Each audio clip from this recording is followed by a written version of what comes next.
حضرت صاحب Peoples party کی اگر بات کی جائے سندھ میں تو یقیناً ان کا جو ہے مسلسل چوتھا دور اقتدار ہے، پھر بھی وہاں پر ڈاکو کا خاتمہ نہیں کیا جا سکتا۔ دیکھیں دو چیزیں ہیں، ایک تو یہ کہ جب شمالی سندھ کے اضلاع میں جب یہ سارا معاملہ بنا تو لگ بھگ 90 کی دہائی کے اوائل سے یہ معاملہ مزید وہاں پر جو ہے وہ سٹرونگ ہوتا چلا گیا۔ یہ جو ہے نا جگیردار اور وہاں پر جو وڈیرے تھے انہوں نے ان کو اپنے لیے استعمال کرتے رہیے، اپنی سیاسی ساکھ کے لیے، اپنا اثر و رسوخ بڑھانے کے لیے، اپنے آپ کی پوزیشن سٹرونگ بنانے کے لیے اقدامات کرتے رہے۔ اور اس وقت سے میری یہ سمجھ میں ہے، جو میں سمجھتا ہوں اور میں نے جتنی رپورٹس حاصل کی ہیں، مجھے یہ لگتا ہے کہ شاید ابھی بھی کہیں نہ کہیں کچھ وڈیرے ایسے ہیں جو ان کو کہیں نہ کہیں پشت پناہی ان کی کرتے ہیں، جس کی وجہ سے وہ کہیں نہ کہیں ان کو سپورٹ مل جاتی ہے۔ اور پھر دوسرا یہ کیسے ہو سکتا ہے کہ آپ دہشت گردوں کو خلاف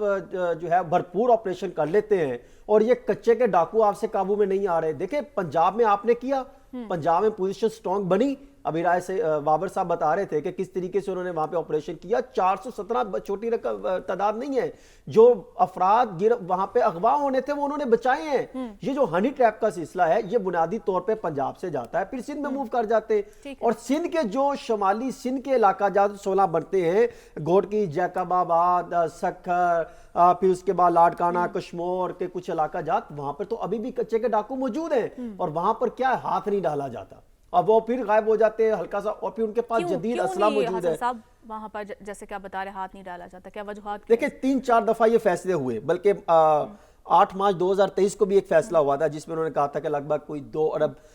کوئی 80 کروڑ کے قریب، لگ بھگ 3.25 کروڑ ارب روپے انہوں نے جاری کیے۔ انہوں نے کہا کہ ہم جو ہیں وہاں پر بھرپور طریقے سے جدید اسلحہ خریدیں گے، ان کے خلاف آپریشن کریں گے، شکارپور اور دیگر جو علاقہ جات ہے وہاں پر کام کریں گے، کشمور گھوٹکی کے کچھ علاقہ، یہاں پر انہوں نے کہا کہ ہم آپریشن بنائیں گے۔ کیا ہوا؟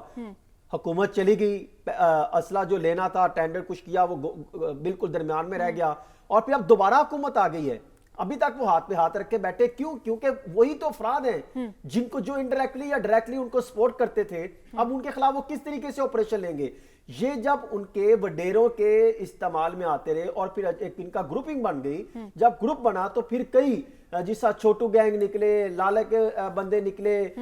پھر اس کے بعد شر کے بندے نکلے، بے شمار ان کے افراد نکلے۔ غلام رسول عرف چھوٹو جس نے 2016 میں ضرب آپریشن کے دوران اس نے ہتھیار ڈال دیے تھے، یہ پورا 13 ساتھیوں کے ساتھ انہوں نے ہتھیار ڈالے تھے۔ یہ جب پورے افراد، ان کے کچھ افراد کو گرفتار کیا گیا، کچھ کا خاتمہ کیا گیا، تو پھر یہ جو گینگ ہے ان کے خلاف یہاں سے ہاتھ ڈالے۔ دیکھیں جب اب ان کے پاس، دوسرا لوگ کہتے ہیں کہ ان کے پاس تو کوئی ایکسیس ہی نہیں ہے انفارمیشن کی، یہ بات درست ہے۔ میں نے ڈیرہ غازی خان تک تو میں نے وہاں پر گیا ہوں، میں نے خود وہاں پر رپورٹنگ کی دیکھی ہے، لیکن اس کے بعد وہاں پر کیونکہ سمندر ہے، اب وہاں پر آگے وہ دریا ہے، جب وہاں پر چلے جائیں وہاں پر ان کے ایکسیس نہیں ہے، لیکن ان کے جو رابطے اس طریقے سے سٹرونگ ہے کہ ہلکا سا کہیں آپریٹ ہو تو وہ صاف آگے تک پہنچتا ہے۔ لیکن جو سب سے خطرناک بات ہے میرین، لگ بھگ کوئی 1000 کے قریب میری اطلاع یہ ہے کہ خواتینوں کو انہوں نے ٹریپنگ کے لیے لگا رکھا ہے، اور وہ صرف وہاں پر موجود نہیں ہوتی، کچھ چند ایک وہاں پر موجود ہوں گی، کچھ جو ہے وہ مختلف جگہوں پر بیٹھ کے ان کو پیسے دیے جاتے ہیں، بیرون ممالک ہوں یا کہیں ان کو ایکسیس دی جاتی ہے، وہ ان کو بلاتے ہیں۔ ٹھیک ہے حضرت صاحب، کہیں نہ کہیں تو نااہلی ہے نا یہاں پر،